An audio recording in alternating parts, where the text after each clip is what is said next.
What's up? All right, Ruby Talks back. Just want to warn everybody, as this episode contains an authoritarian Orwellian Big Brother city plot, we do talk a lot about politics. So I'm gonna need you to get your knickers out of a twist and fucking deal with it, because politics is life, and if you don't like that, this is not the review for you. It may be less in the future, but for this episode, there's quite a bit of politics talk. So just warning you so you know what you're getting into. Enjoy! Oh, Ruby! Okay, David, I just want to say a thing. First of all, welcome back to RWBY Talk. If you're joining us here for the first time, we've been reviewing RWBY since what, volume 5? 5, I believe, yeah. Jesus Christ. That's a long time. And it's good. It's good again. I don't know if you've known this. It was shitty in 5.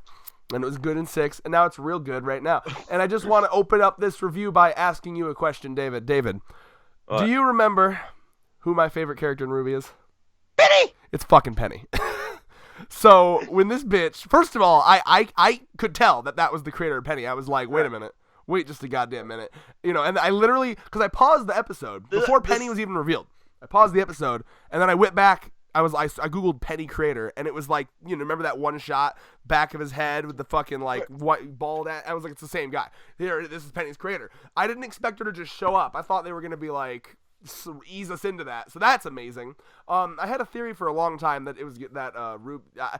I think the RWBY creators are not as fucked up as I am, because my theory was always that she was gonna come back but lose all of her memories of RWBY. But the wholesomeness is here, and I'm very happy.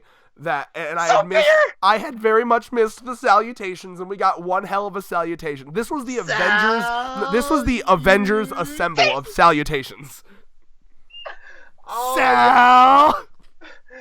It's like she's going Super Saiyan. Oh, she high-key glomped that motherfucker. Like, just like the most epic. No.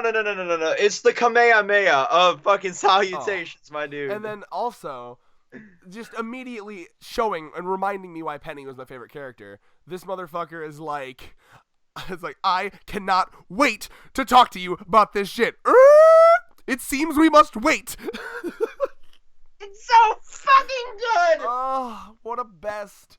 I'm just so happy she's back. Like I said, my top 3 characters in this series are RWBY, Penny, and Pyrrha. So needless to say, volume 3 was a bit of a struggle for me. And Volume 3 was an extra struggle because Pyrrha and Penny died, and then Volume 4, RWBY might as well have died because her character died. Dude. That's an oof. Give me that oof. I deserve that oof. Oh. She's back, though. She's getting better. Because, just to remind you, the RWBY that I like is the kind of, like, antisocial, shitty at interacting, but attempts, and, like, real nerdy RWBY, okay? She kind of just became...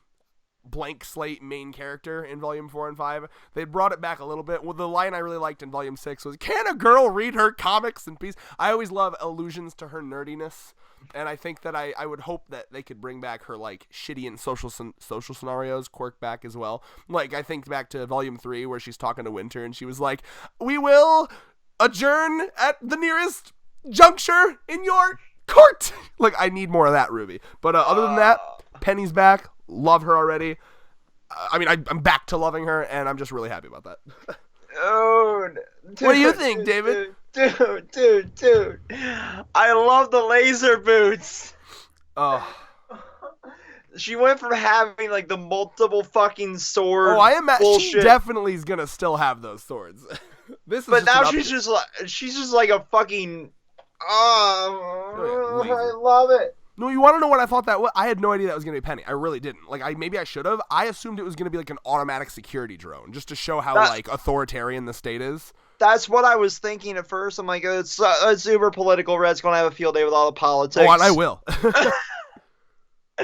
But god damn it, Penny, the whole that's too fucking much.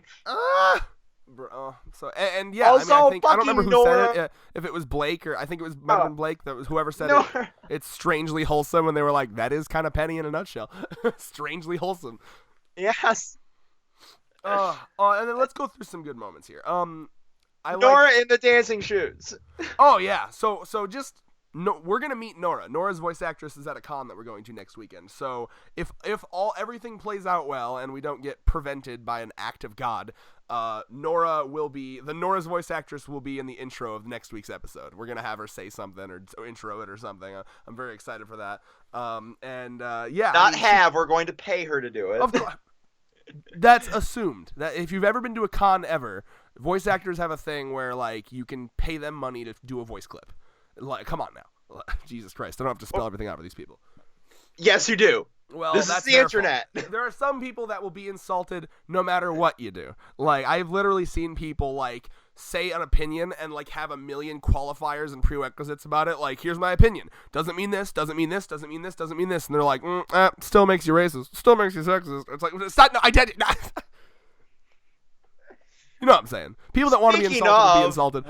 What about the drunkard at the fucking the streets here? Let's talk about, first of all, God, this fucking entire episode it's thick with politics. Like, it's like when you fucking spread a little too much cream cheese on a bagel. It is thick. That's the metaphor I chose to go with. Don't question it. But why, Red? Why is it like cream cheese? Well, and to clarify, I actually love politics, so I eat this shit up, right? Oh yeah. This is the classic, what do you choose, safety or freedom, right? So good. And so, I mean, if you want a parallel to real life, post 9/11, like, I'm going to come out and say it, like, you know, people say, we beat ISIS and we beat Al-Qaeda and they're all dead now. They still won. You want to know why? Because they made us give up all our freedoms. They scared the fuck out of the country so much that they basically tore apart one of the most important American principles, which was freedom of speech, freedom of unreasonable search and seizure, freedom of privacy, yada yada. They made us fucking tear that shit up and throw it in the fire because we were terrified. And that is the state that this fucking city is in right now. They are literally, and no one looks happy, by the way. They're all walking around. No one looks fucking happy. Like, sure, they're safe. You know, a fucking Grim appears, and within seconds, like, a fucking robo-droid comes and lasers its dick off. But, like, who's happy? No one. Like, I think it's very telling that, like, you know, Yang is coming, you know, Yang's just walking through, and then a robot immediately starts creeping, like, taking pictures of her. And, of course, Yang being Yang punches the fuck out of it, and then he gets run over by a car, which is hilarious. But, like, can you imagine, like, we basically have that. It may not be, like, autonomous drones, but, like, if you're ever walking in the city, you are on camera, period. You know what I mean? Like, it's not as obvious because they're stationary, but, like, imagine someone everywhere you go was just walking up and, like, taking a picture of you. Like, boop, boop, boop. Imagine how annoying that would be. Imagine how just creepy that would be. So, these people, even if they tell you, oh, don't worry, like, you know, you can still have freedom of speech, you can say whatever, even if, you know, it's not like we're going to film you talking shit on the government, we're going to arrest you, because I doubt Ironwood's doing that shit, but, like, what I do get the vibe of is, like, you know, if you're on film constantly, it makes you not want to be yourself. It's literally like living a life with someone constantly breathing down your neck, you know, and obviously Ironwood's a little bit fucking unhinged, so if someone... A little bit? Oh, yeah, and if someone says something slightly, like, that he conceives of a threat, like, let's say someone, you know, you and I, we do our edgy jokes, right? Someone does, like, a I'ma kill the president joke or whatever, but, like, in RWBY, like, oh man, this town sucks so much it makes me want to join Salem. You know what I mean? Drone him. You there? Yeah. Oh, you cut off hardcore. Do your joke again. I said drone him. Oh, okay. That was the whole joke then. I thought you said throw him in and then it cut. But you just said drone him. Yes, absolutely. Drone like Spider-Man Far From Home drone that bitch. That's kind of what they've got here. I mean, Jesus Christ. I'm waiting for them to have, like, orbital space lasers. Just like, did someone talk shit about Atlas? Glass the fucking city. Now you know what the beautiful glass. Yeah, no. Oh, American Empire, this shit. Anyway. Now, even better, they don't just stop at because, you know, the lesson of, like, freedom versus security has been done a million times, because that's, like, America in a nutshell post 9/11. But what they go further, and I really, really respect them for this, they have the perfect symbol of, like, the person who drinks all the propaganda up. I've dubbed him the Trump supporter, but it's not just a Trump supporter, it's anyone who just unquestionably assumes that the country they live in is the greatest, right? So it's a very much like America's the greatest country in the world, and if you don't like it, you can move out. Very, very Trump supporter, Republican-esque thing to say.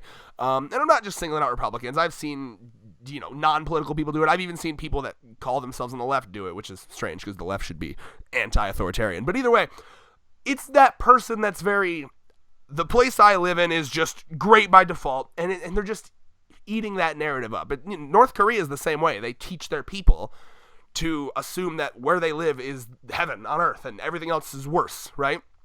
And those are just people that don't think outside the box. So this is a guy who clearly hates his life. That's why he's drunk off his ass. And in order to Hey, hey, well, I mean, am I wrong, David? my life's good sometimes, but I'm well, still that's why usually you've been drunk less off my drunk. ass. Your drunkenness is directly proportionate to how much you hate your life. Oh, that's a nut shot.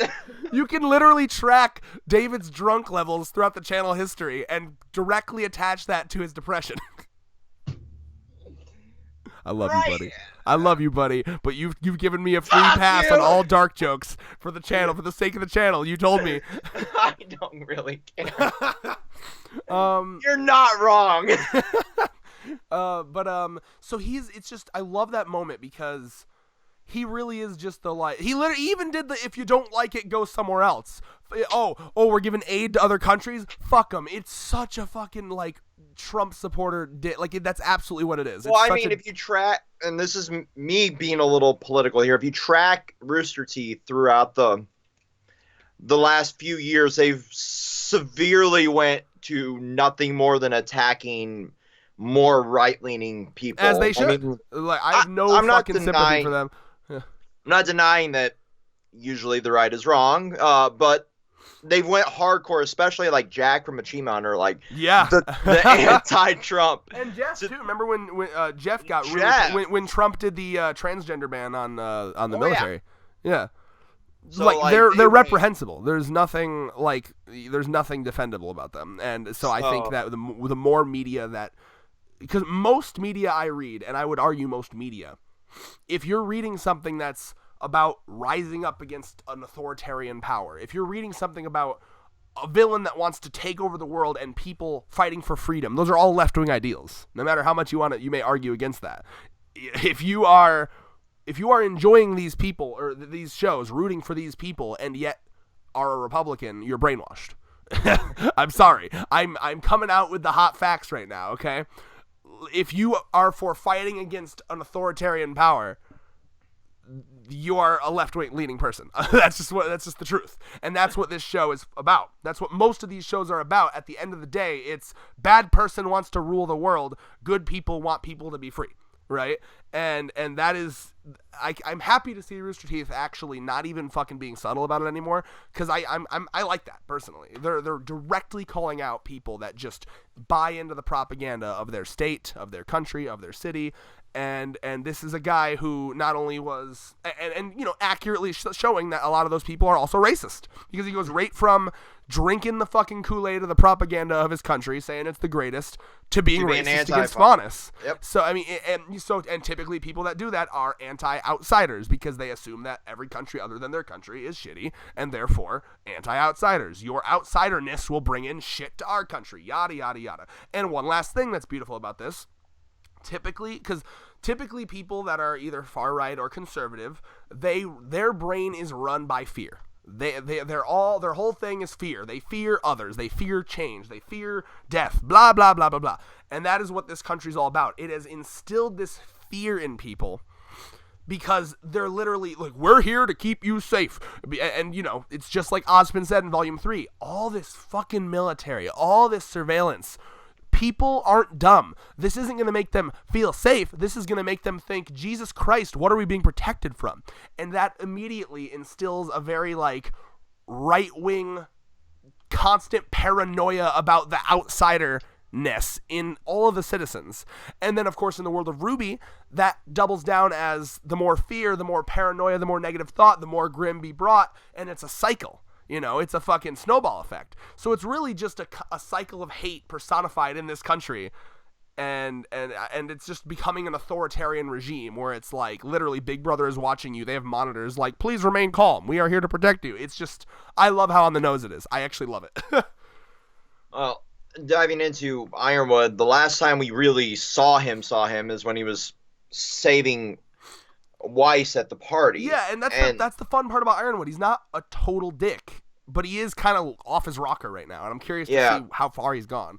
And before that, the last time we saw him was literally the traumatic experience of his close friend dying, allegedly sort of transferring consciousness into Oscar, and then getting his ass royally handed to him. And as a military person, we really, being General Ironwood, he's like, fuck, I lost, go into PTSD and become a drunkard at my desk. Well, yeah, and that's also like I think the point that was really well made in this episode too was it wasn't even just that they lost, it was that all of their fucking like tech got hacked. So then the world looked at them as either there's only two ways the world could look at the Atlas military: traitors or fools. Yep. I thought that was phenomenal. Like, what a great point to make there. Like that, because if you're a military leader, what you thrive on is trust of the people. All the people trust us to keep them safe. The second they don't trust you anymore, what the fuck do you have? Nothing. Yeah, exactly. So you have to force them to trust you. And now he's getting kind of like, no, trust us. No dissent, So not only do we have this fact that it's out there that all Atlas tech is extremely vulnerable. Yeah. It's actually very similar to like the U.S. shit going on right now, right? Like all these like, oh, this 13-year-old hacked our elections in like 2 minutes. Oof. That's one I didn't see. Yeah, I mean, I'm over-exaggerating it, but there definitely was a teenager that hacked it in like 2 or 3 hours or something. Okay, I was like, what the fuck? I don't know. But, I don't know the exact numbers, but Google it. It's a real thing. But anyway, like, the tech being extremely vulnerable, the fact that they basically massacred, in a way by all their tech being so fucking vulnerable, like, it's a beautiful, multi-layered fucking... I don't even know what to call it. That's a lot of death on Ironwood's hands as well, too, yeah. right? Like, I mean, I don't know if... Obviously, I don't think that Ironwood specifically was in charge of programming all that shit, but I mean, Ironwood seems like the kind of guy that would, like, take all that responsibility personally. Yeah, it's... Holy shit, dude. It's so fucking deep here with Ironwood. Like, I want to see how far he's gone. How much of this is the rest of the Atlas government puppeteering him as a fucking face, or if it's all him here.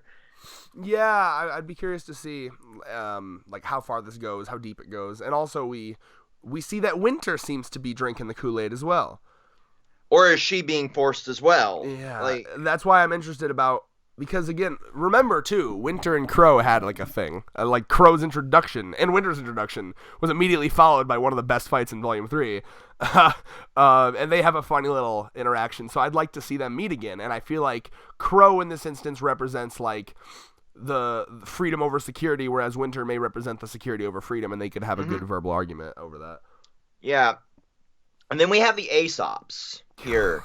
More fucking RWBY love the fucking show creators love making like groups of douchebags. Like, it's like a group of Gastons from Beauty and the Beast.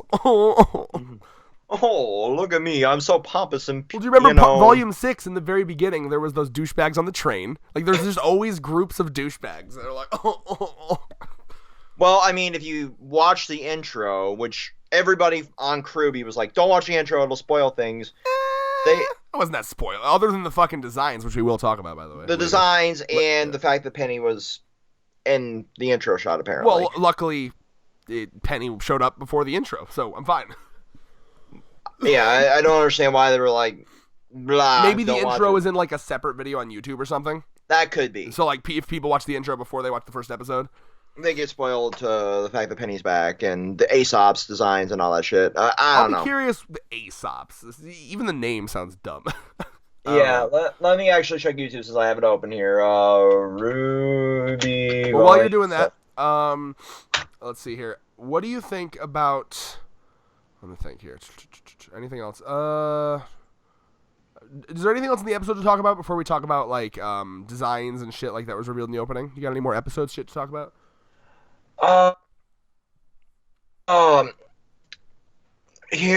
here's the question I have. Since we know that the Penny's creator created Yang's arm. Oh, yes. Thank you for bringing that up. You painted it. It's like, absolutely she painted it because it looks amazing now. All of Penny's memories, or at least fragments of them, seem to be intact. Mm-hmm. And I'm curious, too. I'm a because little they sus. rescued her core from Amity Arena. I'm a little sus about that because that still seems a little too good to be true. I'm waiting for... How the fuck did they get it from a destroyed arena is my question. Well, I mean, we see the fucking tech they have. Like, it'd be easy as sending a drone over there and, like, scooping it up. True. And if they've been back to Amity Arena, wouldn't that mean that they know if the dragon that was frozen? Well, yeah, that's one of those things that I imagine the people in RWBY world know, but we just don't. You know what I mean? I want to see the rescue operation for that. Were the Aesops involved in it? Were they just droning the fucking thing and here? Where the fuck is Gilda Goodwitch, or whatever the fuck her name is? Glenda Goodwitch. Thank you. Yeah, because remember, if you don't know, behind-the-scenes drama, Glenda Goodwitch's voice actress came out and dished the fuck out of Rooster Teeth, so I imagine she's out of a job. I don't know why they just wouldn't fucking replace her voice actress like they did. I mean, they did it with Crow. Yeah, and, exactly. I mean, the one thing we were really concerned about is the whole, would it stay, or was that a cherry-picked line? And it seems like the new voice actor really can sound exactly like Vic. Yeah, I mean, no, I wouldn't say exactly. I can tell the difference, but it really doesn't bother me. Yeah, it's fucking. It's beautiful. The headcanon. Vic had or Crow had a fucking cold the last 3 volumes. It's finally clearing up. Yeah, it's beautiful that they got somebody that's so similar. So now will he get beamed in the throat like he's? No. He's referring to a joke I made in our RWBY trailer discussion. Go watch. You can iCard that. If I remember, which I might not. We'll see. Well, we still got one more video to film after this, so. That's true. Which is even more likely for me to not remember. And even more filthy, probably. Filth! We need another filth line from RWBY, by the way. Well, I mean, it seems like they've canned RWBY Chibi, so we might not get it. Well, then fucking make it canon. I could see her saying it. You don't think Crow fucking looks at porn occasionally?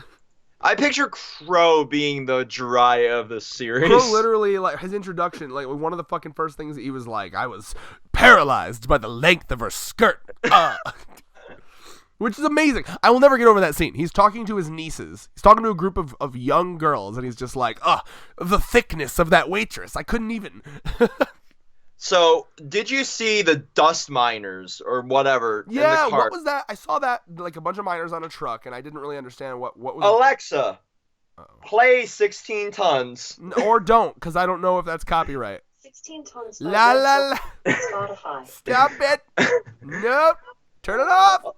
Alexa, stop. Not You'd even be the right surprised, song. David. Worthless.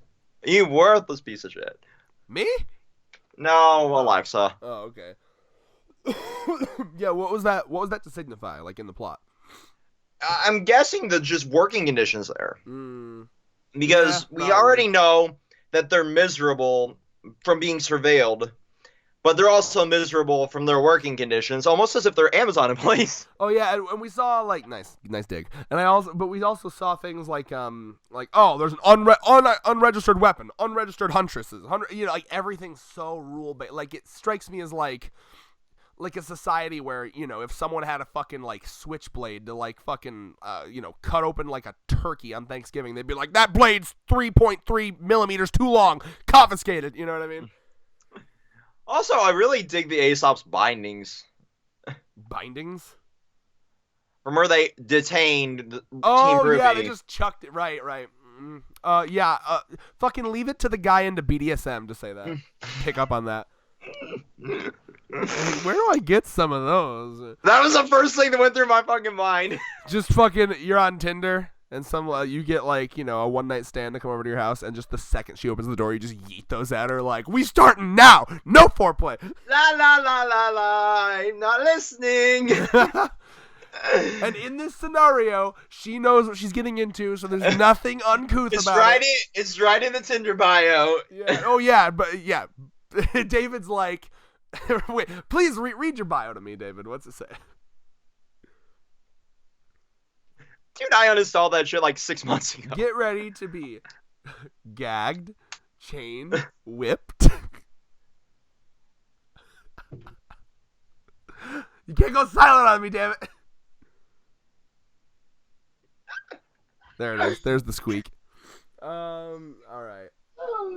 Let's see here. There's Now, no let's hope talk- that this video would ever get monetized. Nothing we do will ever get monetized, which is why one day when I'm happy with our quality, maybe we'll do a Patreon. Look out for it in like, I don't know, a year or something. Let's talk about the designs, because I just need to fangirl about fucking Ruby's new haircut. I'm dead. All the fucking... Wait. We can get to Jean's haircut at the end with the bad shit. Let's start with the good shit.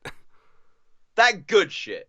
Ruby's new Such haircut. good shit. Listen, as a fan, I want you to remember now. What am I into? What's my number one kink? Like, tomboy, like, semi-flat girls. I don't know why. That's what I'm into. Don't fucking dig into that. But, like, I really like the tomboy, right? Like a girl who just, like, kind of can act like a boy and shit. And so I've always liked Ruby. I really wish I was the one editing this video, because I'd be trolling you so hard right now. What? What's your type, David? Punk girls? Punk emo waifus from, like, early 2000s that shop on a Hot Topic? That's what I thought. We all have our types. We don't kink shame here. Don't even get me started on Thurman's type. Get started on Thurman's type. I need to hear this shit. Oh, you know Thurman's type. Just look at the porn actresses he retweets. Now back to Ruby and her amazing short hair, please. Jesus Christ. The short hair, bro. The short tomboy hair, bro. Please, feel me on this. It's an adorable haircut. You suck. It's a life-changing haircut. Blake's is better. I mean, they're all good. They've all like short haired up, and I love it. Oh my god. It's combat ready. I know. I'll see myself out for that. Like, even, oh my god, I just love short hair on girls. I can't. I'm dying. Okay, all right, I'm over it. Get over it, Red. Okay, we're back. Your waifu is not real. Hey, shut up. Anyway, I mean, get yourself a girl that can do both. Wear, a combat skirt, but also be tomboy as fuck. Get yourself. Now, all right, let's just shit on John. Go ahead. Okay, why did they animate the fucking banana bunch from Donkey Kong Country onto this boy's head? They massacred my boy! Look My at what they shitty did to my goddamn beautiful boy. white mage. Ooh, banana. Donkey Kong. I really want to make a meme where Donkey Kong's just like looking at that, like looking at his hair, like real, like, goddamn. Donkey Kong's furiously masturbating over in the corner to that hairstyle. Is that a bunch of bananas in your head, or is that, are you just happy to see me?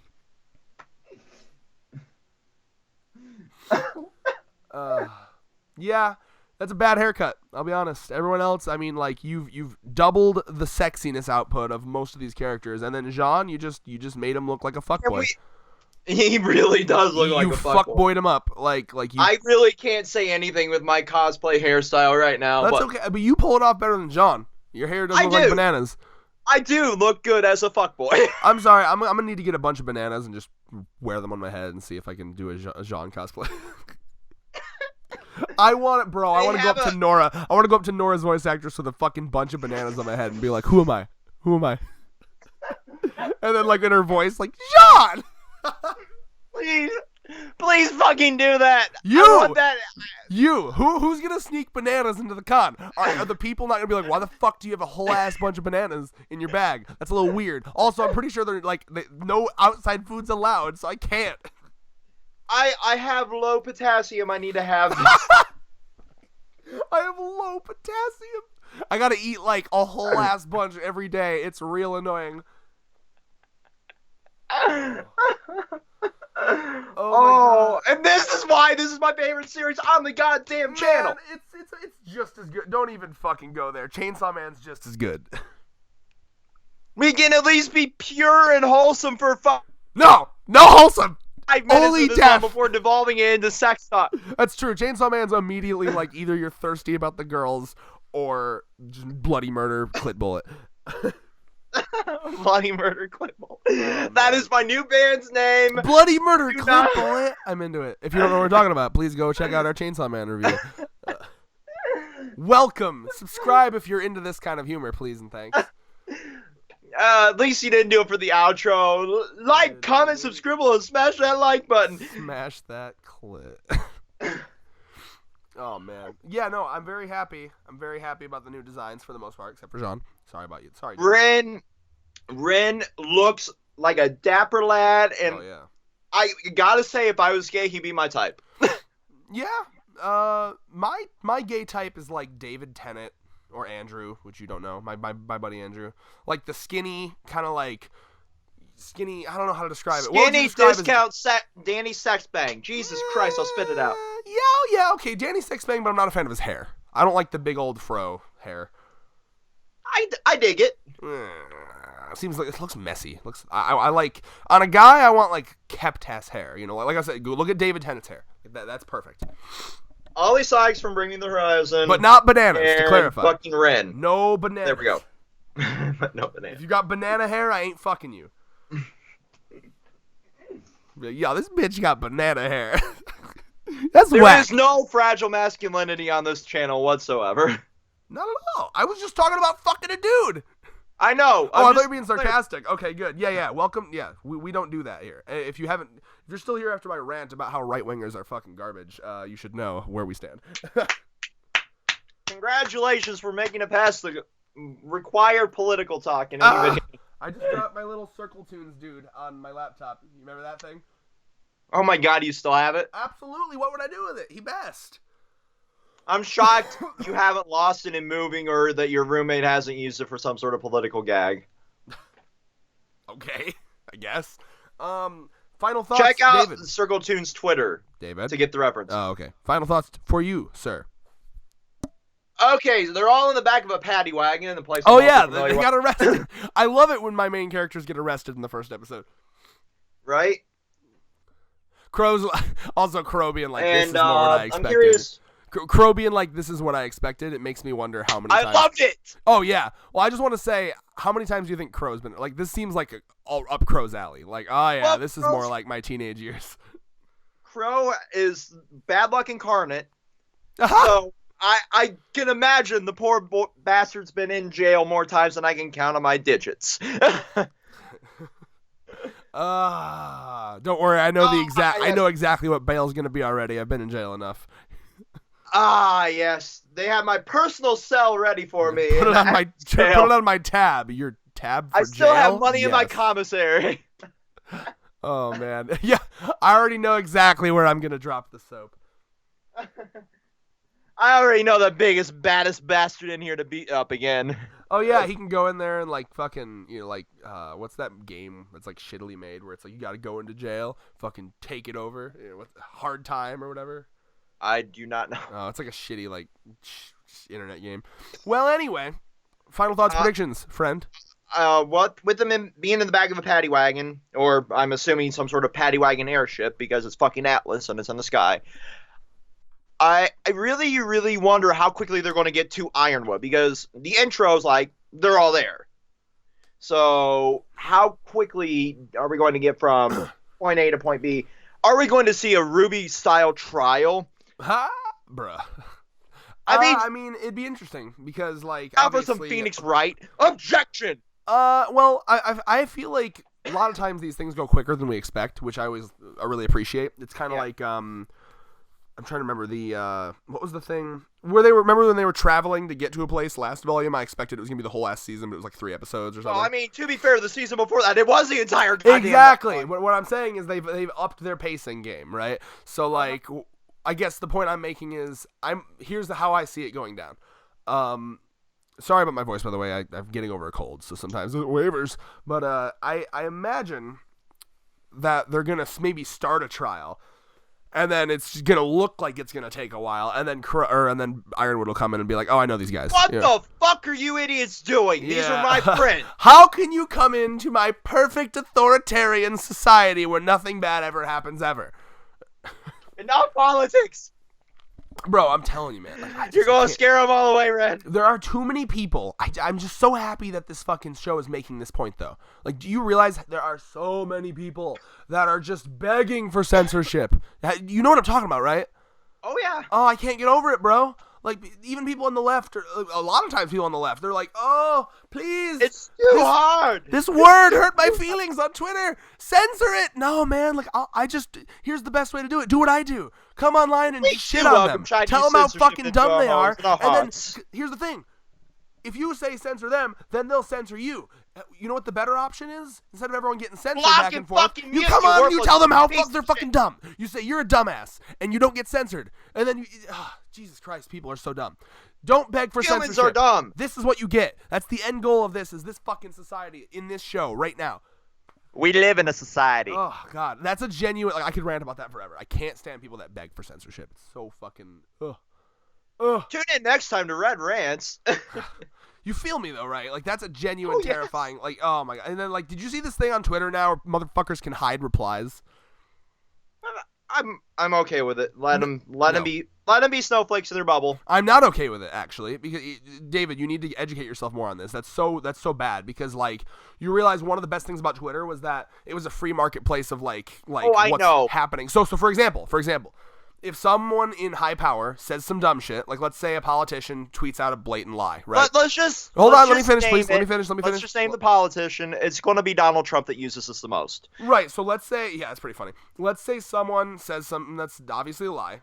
The beauty of Twitter is that someone's going to call it out and say that's bullshit. Here's why, and then that post would probably get to the top for because of the likes, right? Now, if someone just wants to live in their bubble, they can hide all the negative replies, and then if you just look, it'll be like, oh, great, I love this, awesome. That's so dangerous. It really is.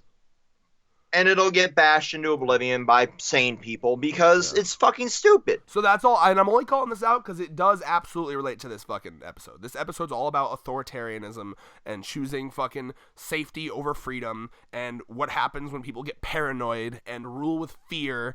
It's like, I love it. It's great. That's my final take on that. You got predictions? So what I'm going with here is we're probably going to get, like you were saying, like the intro to the trial, Ironwood busting in the door, probably foot to door. Dick out for Harambe. That seems to be his style. The dramatic entrance, hand can release them, you fucking morons. I hope he's like turned into a mini crow where he's just always drunk and he's got a flask. Yes. 2 drunk boys. Oh, bro. It's like this man, it pisses me off about Ironwood because he hasn't learned a goddamn thing. Like, Ozpin's whole thing was warning him against this very thing. Yep. And I still want Oscar. Ozpin, his spirit, you're right. His spirit's right there. Oh. I want Ozpin to fucking take over for a minute, pimp slap him with the cane, and just leave Oscar with the fucking slack here. Not even just that. I hope Osmond takes over and genuinely tells him off. Like, oh, wow, look at this. What, you want to know what I call this, Ironwood? The obvious end conclusion of your ideology. Here it is. Look at what you've done. Are you proud of yourself? You're a proud boy. Don't bring up the Proud Boys. It fit, god damn it. I guess that, was that actually what you were going for? I thought it was like a slip of the tongue. No, it fit. Then in that case, that was a good joke. I can get political too. I am very proud of this episode because I think this is the most right-wing bashing we've done on the channel. Huzzah! Victory! Well, there's that one guy with the fucking Katekyo Hitman Reborn profile who's like definitely like center or center-right leaning, who gets really triggered whenever we fucking talk about left shit. Can't wait to see the comments. I know. How you doing, brother? I appreciate you as a viewer, but come on now. It's gonna happen. You just gotta decide if you're okay with it. You'll give him one reply and then not reply again. Oh when yeah, he gets one. And just as everybody gets one. Here's the disclaimer that I have to give. never don't attack people in the comments. Don't fight. It's not worth it. Just like, keep it civil. Let people have their opinions because just you can tell them their... factually how dumb their opinions are, but like don't bring like personal attacks into it or anything. And also, for the love of God, don't dox anybody in the comments. Oh God, or in general, Jesus. Because that comes with this community, and we're well aware of it. We live in a community. Anyway, any I will predictions? say, this episode, I don't know. Like, even for me, I think that may have been a bit too much politic talk, but I hope you guys are okay with it. I don't know. What do you think, David? What do you think I think? Are you still on that who cares, let's just be us train? Because I will respect it if you are. I am. I appreciate but that, goddamn, that was a lot of politics. This episode was slathered in it, bro. I can't help it. The minute I saw how political this episode was, I'm like, oh God, Red's gonna have a fucking field day. I'm gonna do a disclaimer at the beginning of this episode. I'm just gonna be like, listen, guys, this episode is political as fuck. So don't come into a review about it expecting us to not talk about politics. People will know what they're getting into. Thank you. And with that, peace. Woo.